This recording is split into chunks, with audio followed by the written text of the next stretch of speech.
Good morning, all of you. I am Pradeep Singh, your economics teacher. Today, I am going to teach you central banks and functions of central bank.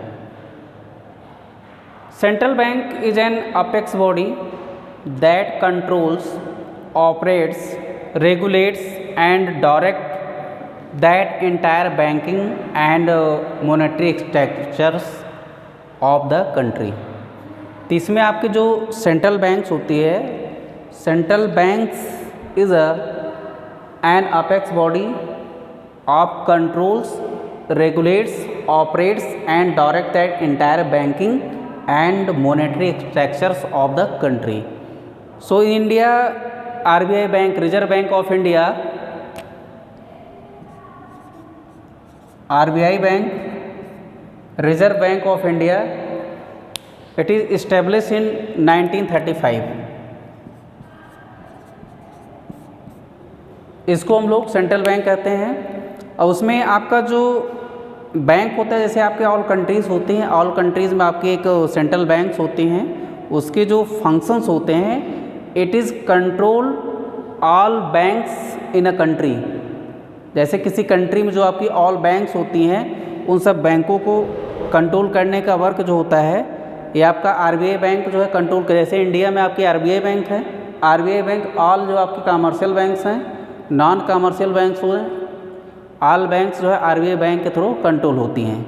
अब इसमें आपका जो banking system होता है, जैसे हमारा जो banking organisation होता है, उसमें क्या इम्पोर्टेंस है, what are the importance of RBI bank in India.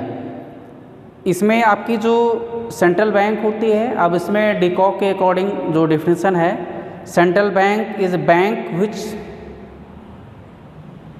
Constituents that apex and monetary and banking structure of its country. कि जैसे उसमें आपका जो आपका सेंट्रल बैंक होता है, वो आपका जनरली हम लोग उसको, उस बैंक को इसकी मान्यता दी जाती है जो उस कंट्री की मॉनेटरी सिस्टम, जैसे आपका जो बैंकिंग सिस्टम होता है, उसके जो मॉनेटरी स्ट्रक्चर्स होते हैं उसको कंट्रोल करती है, वो आपकी सेंट्रल बैंक होती है।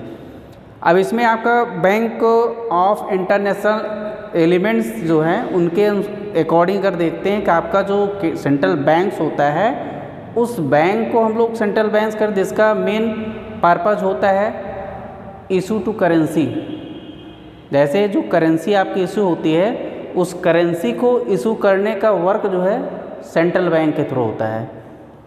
अब इसमें आपका जैसे it is also known as the bankers bank, इसको हम लोग बैंकर्स का बैंक भी कहते हैं। और उसमें आपका जो सैमुअल्सन की डिफिनेशन है, उसमें आपका central bank is a bank that is a government set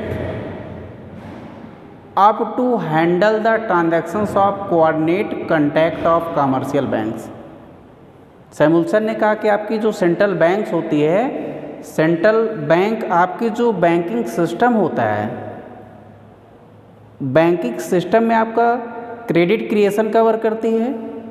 और उसमें हमारा जो क्रेडिट क्रिएशन होता है, अब उसमें देखेंगे जो हमारा इकोनॉमिक डेवलपमेंट होता है, हमारे जो इकोनॉमिक स्टेबिलिटीज़ होती हैं, इकोनॉमिक स्टेबिलिटीज़ आपकी सेंट्रल बैंक के थ्रू ही आपकी कंट्री में आती है। अब इसमें आपका देखेंगे कि आपका जो RBI बैंक है, इट इज़ इस्टेब्लिश इन 1935।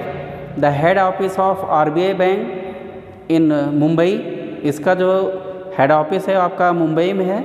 अब इसमें देखेंगे आपका जो इस्टेब्लिश हुआ था आपका 1 अप्रैल, ये आपकी बैंक इस्टेब्लिश हुई थी 1 अप्रैल 1935, 1 अप्रैल 1935। इसका मेन फंक्शन जो होता है, ये आपकी ऑल जो बैंक्स होती हैं, उनके बैंकिंग सिस्टम को कंट्रोल करना। जैसे किसी भी कंट्री में जो क्रेडिट क्रिएशन होता है, क्रेडिट क्रिएशन आपका सेंट्रल बैंक के थ्रू होता है। इसके वेरियस फंक्शंस हैं कि इसमें आपका करेंसी अथॉरिटी भी है, और उसमें आप कह सकते हैं कि जो डिफरेंट बैंक्स होती हैं, अब इसमें आपके कमर्शियल बैंक और सेंट्रल बैंक में दोनों के अप्रोच डिफरेंट होते हैं। अब इसके बाद हम लोग स्टडी करेंगे functions of central bank. Next, functions of central bank. इसके वेरियस फंक्शंस हैं। फर्स्ट आपका है करेंसी अथॉरिटी।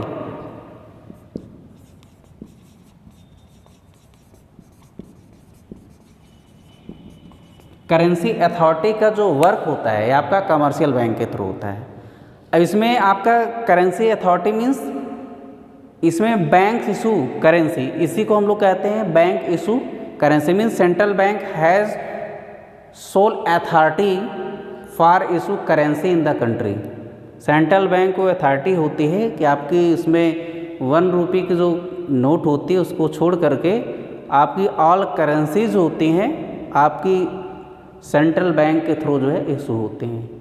और उसमें आपका मिनिस्ट्री ऑफ फाइनेंस के थ्रू जितने आपके कॉइन्स होते हैं और 1 रुपये की जो नोट होती है आपका मिनिस्ट्री ऑफ फाइनेंस के अकॉर्डिंग इशू होते हैं। अब इसमें आपका जैसे देखेंगे आपका sole of right to issuing paper currency notes except 1 रुपये notes and coins which are issued by ministry of finance. तो इसमें आपकी 1 रुपये की जो नोट होती है और आपकी आल जो कॉइन्स होते हैं ऑल कॉइन्स एंड 1 रुपये notes it is issued from the ministry of finance. तो इसमें आपका ऑल करेंसीज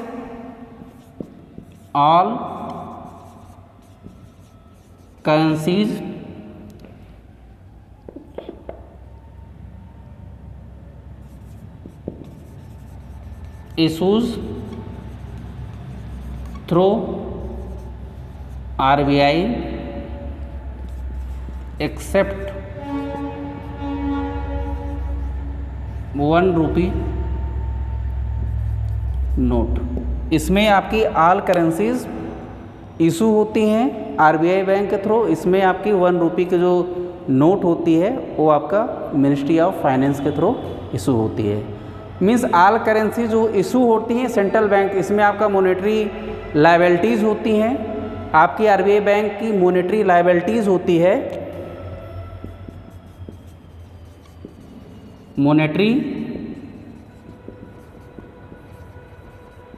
मॉनेटरी लायबिलिटीज़ होती हैं। इसमें आपके जो फंक्शंस होते हैं it is perform through the monetary policies and central bank issues all currencies except 1 rupee notes and the monetary liability central bank obliged to back the currencies। आपकी उसमें central bank जो होती है obliged to bank of currencies assets होती है उसको back भी लेती है। इसमें आपका जैसे इसमें देखिए आपका with assets of equal value to enhance the public confidence in paper currency. जैसे पब्लिक को पेपर करेंसी में कॉन्फिडेंस होता है। अब इसमें देखिए डीमोनेटाइजेशन अब आपका जो होता है डीमोनेटाइजेशन, जैसे आपकी इकोनॉमी में ब्लैक मनी बहुत ज़्यादा हो जाती है या उसमें देखेंगे कि आपके जो जैसे जो लार्ज करेंसीज होती हैं उनकी क्वांटिटी इकोनॉमी में ज़्यादा हो जाती है, it is harmful for the economy. इस कंडीशन में आपका डीमोनेटाइजेशन होता है। डीमोनेटाइजेशन को हम लोग विमुद्रीकरण कहते हैं। जैसे आपका अभी मोदी जी ने करवाया था डीमोनेटाइजेशन। अब इसमें देखेंगे इसका एडवांटेज क्या होता है। जैसे आपका sole of authority of note issue with RBI means it leads uniformity of note circulation. It leads uniformity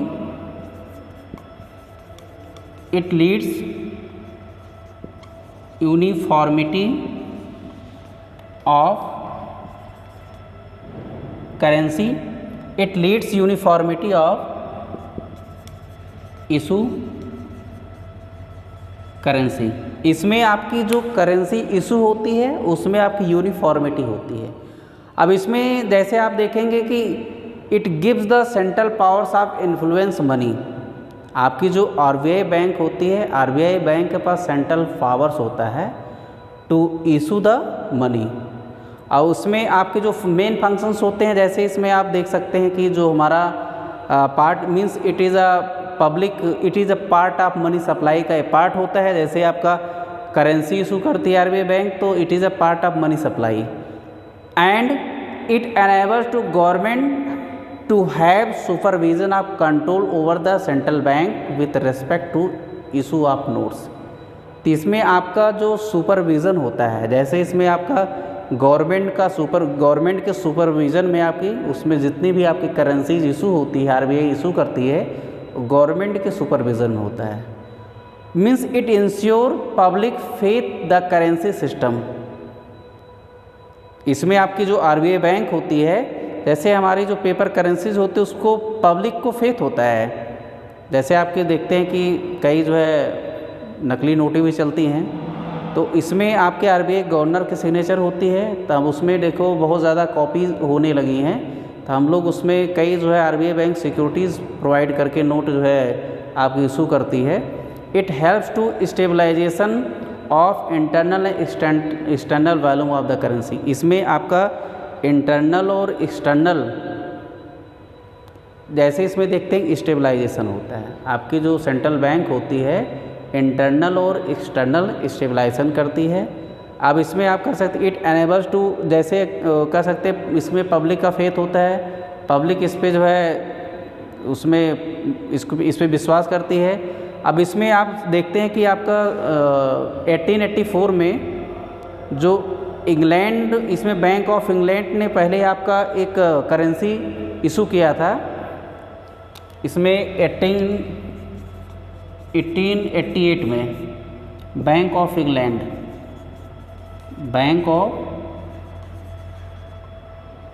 ने एक करेंसी, जैसे उसका मोनोपोली था, उसने जो करेंसी इशू किया था बैंक ऑफ इंग्लैंड ने 1884 पे, उसका जो है पूरे वर्ल्ड पर मोनोपोली, जैसे उसका एक एकाधिकार था। फिर उसमें आपका बैंक ऑफ इंग्लैंड का, फिर आपका 1885 में फ्रांस ने, फिर आपका जर्मनी ने, इसमें 1897 में जर्मनी और स्वीडन ने।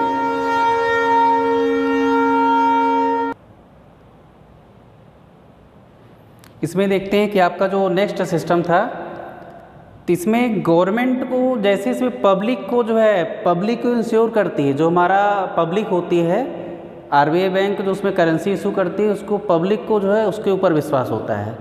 अब इसमें देखिए जर्मनी आपका 1897 मैंने बताया, जर्मनी और उसमें स्वीडन ने जो करेंसी इशू किया था, उसका जो एक एकाधिकार था पूरे वर्ल्ड में, उसका मोनोपोल। पहले तो आपका बैंक ऑफ इंग्लैंड आपका इसमें 1884 में बैंक ऑफ इंग्लैंड,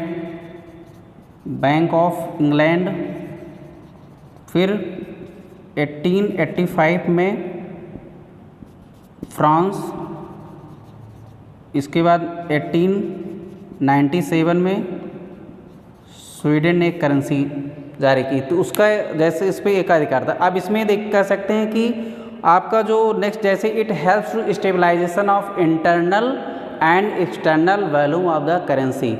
इसके हेल्प से आपका इंटरनल और एक्सटर्नल जो है स्टेबलाइजेशन होता है पूरी इकोनॉमी में। आप किसमें, central government is also authorised to borrow money from the central bank. तो इसमें आपकी जो सेंट्रल गवर्नमेंट होती है, सेंट्रल गवर्नमेंट ऑथराइज होती है सेंट्रल बैंक से मनी बारो करने के लिए। अब इसमें इस कंडीशन जैसे आपका देखेंगे कि when government incurs the deficit in budget, it borrow from the central bank by selling and treasury bills। जैसे गवर्नमेंट को जब प्रॉब्लम्स होती है उसके पास जो है जैसे गवर्नमेंट के पास जो आपका उसमें मनी नहीं होता है तो आपके सेंट्रल बैंक से बारो करती है। ओनली सेंट्रल बैंक को ही अथॉरिटी प्रोवाइड होती है कि वो सेंट्रल बैंक उससे जो है मनी बारो कर सकती है। और उसमें देखेंगे आपका जो मोनेटाइजिंग होता है, इसमें इस कंडीशन में जैसे इट इशू न्यू करेंसी, जैसे आपकी जो आरबीआई बैंक होती है वो आपकी न्यू करेंसी इशू करेगी और उसमें this is known as the monetising the governments dept and डेप्ट। आपका जो उसमें डेफिसिट फाइनेंसिंग कंडीशन जो होती है, उसमें देखिए जब आपकी डेफिसिट फाइनेंसिंग की कंडीशन होती है तो गवर्नमेंट, इसमें आपकी फिजिकल पॉलिसी, आपकी जो सेंट्रल बैंक होती है फिजिकल पॉलिसी में चेंजेस करती है, मॉनेटरी पॉलिसीज़ में चेंजेस करती हैं, क्योंकि आपकी इकोनॉमी में बहुत ज़्यादा फ्लैक्चुएशंस होते हैं।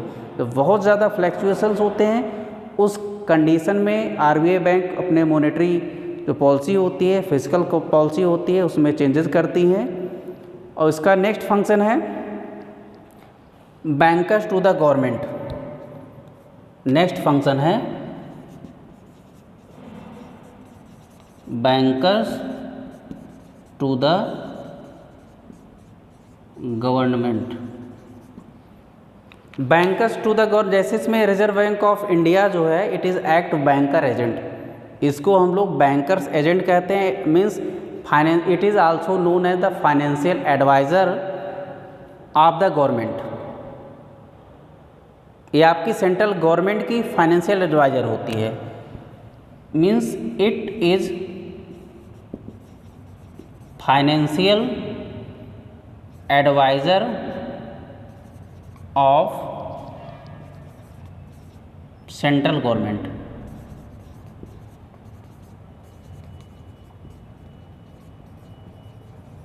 ये आपकी सेंट्रल गवर्नमेंट की फाइनेंशियल एडवाइज़र होती है। जैसे उसमें फाइनेंस की जो व्यवस्था करना होता है सेंट्रल बैंक ही करती है। और उसमें आप कह सकते, जैसे इसमें आपका it is a work as government bankers, it carries all banking business of the government. All banking जो बिजनेस होते हैं इसको, जैसे इसमें बैंकिंग बिजनेस होते हैं, it is carries by the central bank and it maintains the current accounts for keeping the cash balance. ये आपके जो करेंट अकाउंट होते हैं, करेंट अकाउंट्स को मेंटेन करने का वर्क जो होता है आरबीआई का होता है। आरबीआई करेंट अकाउंट को मैनेज करती है, उसको मेंटेन करती है। जैसे उसमें आपके जो बैलेंस होते हैं, कैश बैलेंस होते हैं, उसको मेंटेन करती है। It accept receipt and makes payment. ये जो है रिसिप्ट को एक्सेप्ट करती है, उससे आपका पेमेंट बनाती है। और उसमें the government and carries out exchange remittances and other banking operation. इसमें आपके जो अदर बैंकिंग ऑपरेशंस होते हैं, रिमिटेंसेज होते हैं, उसमें चेंजेस करती है। It also give the loans and advances to the government and temporary. एक गवर्नमेंट को एडवांस लोन प्रोवाइड करती है, जैसे उसमें टेम्प्रोरी जो है गवर्नमेंट को लोन प्रोवाइड करती है, आप ओनली सेंट्रल गवर्नमेंट को। और उसमें आपका द गवर्नमेंट बारो money by selling treasury bills and central bank. जैसे उसमें गवर्नमेंट मनी बारो करती है, जैसे उस कंडीशन में जब उसको सेलिंग करना हो, ट्रेजरी बिल्स को सेल करना होगा, तो उस कंडीशन में उसमें आपकी जो सेंट्रल गवर्नमेंट होती है वो आपके सेंट्रल बैंक से मनी बारो करती है। और उसमें आपका जो गवर्नमेंट कह सकते हैं it is a work and agent of the central bank is also has the responsibilities of managing public डेप्ट। सेंट्रल बैंक की रिस्पॉन्सिबिलिटी होती है पब्लिक डेप्ट को मैनेज करना। पब्लिक डेप्ट जो होता है उसको मैनेज करने का वर्क जो होता है वो सेंट्रल बैंक का होता है। अब उसमें गवर्नमेंट, जैसे आप कह सकते हैं कि सेंट्रल बैंक जो होती है एडवाइस देती है गवर्नमेंट को, टाइम टू टाइम एडवाइस देती है, जो उसमें इकोनॉमिक फाइनेंशियल होते हैं, मॉनेटरी मैटर होता है। इकोनॉमिक फाइनेंशियल और आपके मॉनेटरी मैटर पे आपकी जो आरबीआई बैंक होती है गवर्नमेंट को एडवाइस करती रहती है कि ऐसे आपके उस कंट्री में आपके उसमें क्या इकोनॉमिक कंडीशंस क्या होती है। तो उसमें फाइनेंस के रूप में जो है, जैसे इसमें फाइनेंशियल एडवाइज़र के रूप में आपकी सेंट्रल बैंक गवर्नमेंट को एडवाइस प्रोवाइड करती रहती है। और उसमें आपका जैसे एडवाइस कह सकते हैं कि आपका इसको आपके जितने भी गवर्नमेंट के जो अकाउंट्स होते हैं, जितने भी एक्सपेंसेस होते हैं गवर्नमेंट को, उसका पेमेंट जो है सेंट्रल बैंक के थ्रू होता है। अब इसमें आप कह सकते हैं जो आपके टैक्सेस होते हैं पब्लिक पर, जो जैसे टैक्स होता है, या आप कह सकते हैं कि उसमें पेनाल्टीज़ जो होती हैं, या उसकी पब्लिक के थ्रू जो अकाउंट ओपन किया जाए उस पर पेनाल्टी लगाने का वर्क भी जो है आरबीआई बैंक होता है। और उसमें देखते हैं कि जो आप गवर्नमेंट डेप्ट लेती है, लोन लेती है सेंट्रल गवर्नमेंट, वो आपके आरबीआई बैंक से लगी। ये आपका उसमें सेंट्रल गवर्नमेंट का रिप्रेजेंटेटिव होता है, सेंट्रल गवर्नमेंट का रिप्रेजेंटेटिव के रूप में वर्क करती है। अब इसमें आपके जो कंट्री होते हैं, ऑल कंट्रीज़ में एक आपका सेंट्रल बैंक होता है, उसके थ्रू जैसे आपका जो सेंट्रल बैंक होता है, बैंक के ऑल फंक्शंस परफॉर्म होते हैं सेंट्रल बैंक के थ्रू। इसमें आपका जैसे कैश रिजर्व के रूप में, या आपके अन्य बैंक जो आपके अदर बैंक्स होते हैं उसके कैश रिजर्व के रूप में वर्क कर सकता है। अब इसमें नेक्स्ट आपका पॉइंट है bankers bank and supervisor. Bankers bank and supervisor, bankers bank and supervisor, ये आपका बैंकर्स का बैंक होता है और बैंकर का सुपरवाइज़र होता है। इसमें खास कर means there are number of commercial banks in the country, there are large number of central banks in a country, like 20 आपके उसमें कमर्शियल बैंक्स होती हैं, 20 स्लाइस बैंक अबाउट नियर हैं। There should be some agency to regulate and supervise their proper functioning.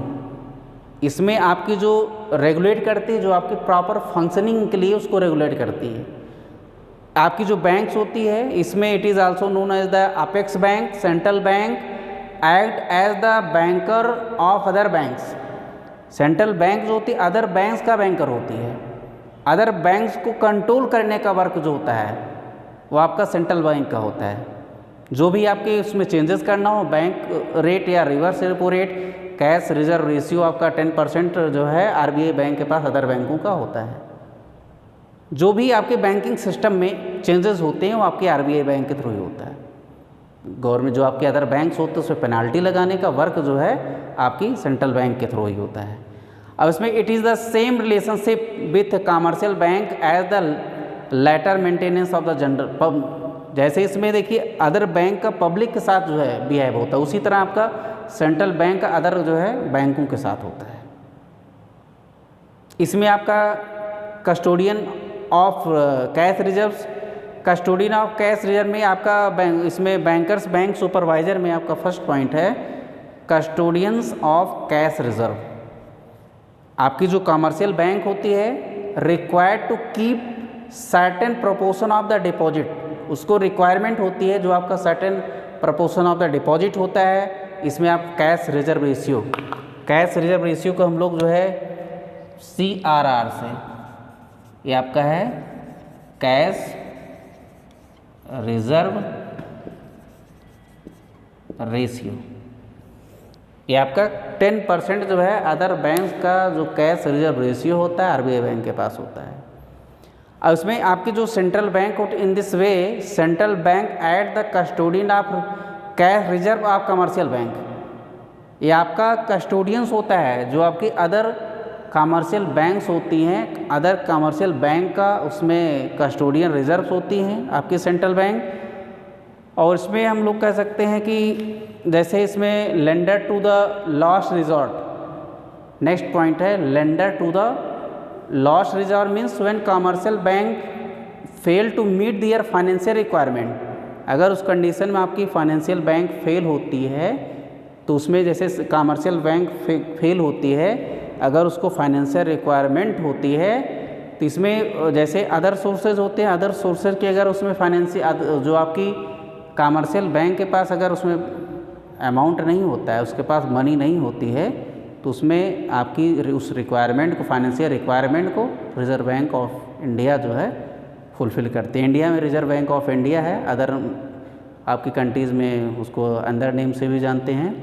इसमें आपका central banks assist these public banks discounting to approve securities bill of exchange, ये आपकी approved करती है जो आपकी इसमें सिक्योरिटीज़ होते हैं, जो बिल्स होते हैं, इसमें बिल एंड ऑफ एक्सचेंज होता है। और इसमें इसका नेक्स्ट पॉइंट है क्लियरिंग हाउस, थर्ड पॉइंट आपका है, इसको क्लियरिंग हाउस भी कहते हैं।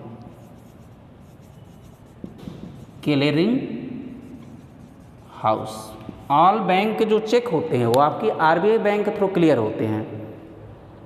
इसमें आपका central bank holds the cash reserves of all the commercial bank is becomes easier and more convenient. जैसे उसके पास जो कैश रिजर्व होता है इससे आपका मोर कन्वीनियंट हो सकता है उसमें कन्वीनियंट होता है। और इसी को जो है जैसे दियर क्लियरिंग हाउस होते हैं, all commercial banks have their account with the central banks. आपकी ऑल कमर्शियल बैंक का एक अकाउंट होता है, सेंट्रल बैंक के पास अकाउंट होता है। जैसे हम लोग चेक लगाते हैं उसमें अपने अकाउंट में, उसका जो क्लियरेंस होता है वो आपके आरबीआई बैंक के थ्रू क्लियर होता है। इसमें ऑल आपके डेबिट होते हैं, debit and credit entries in their accounts like it is a work as supervisor central bank regulates and controls commercial bank. आपकी जो सेंट्रल बैंक्स होती है रेगुलेट करती है और आपकी कमर्शियल बैंक को जैसे रेगुलेट करती है, वो कंट्रोल करने का वर्क जो होता है वो आपका आरबीआई बैंक का होता है।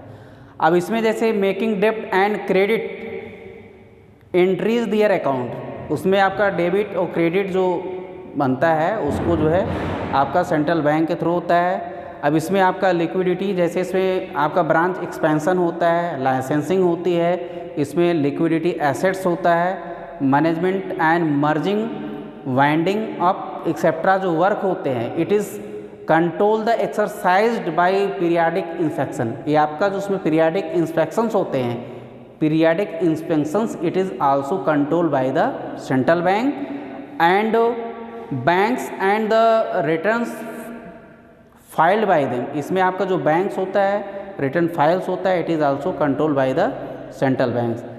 And next point, controller of money supply and credit, controller of money supply and credit.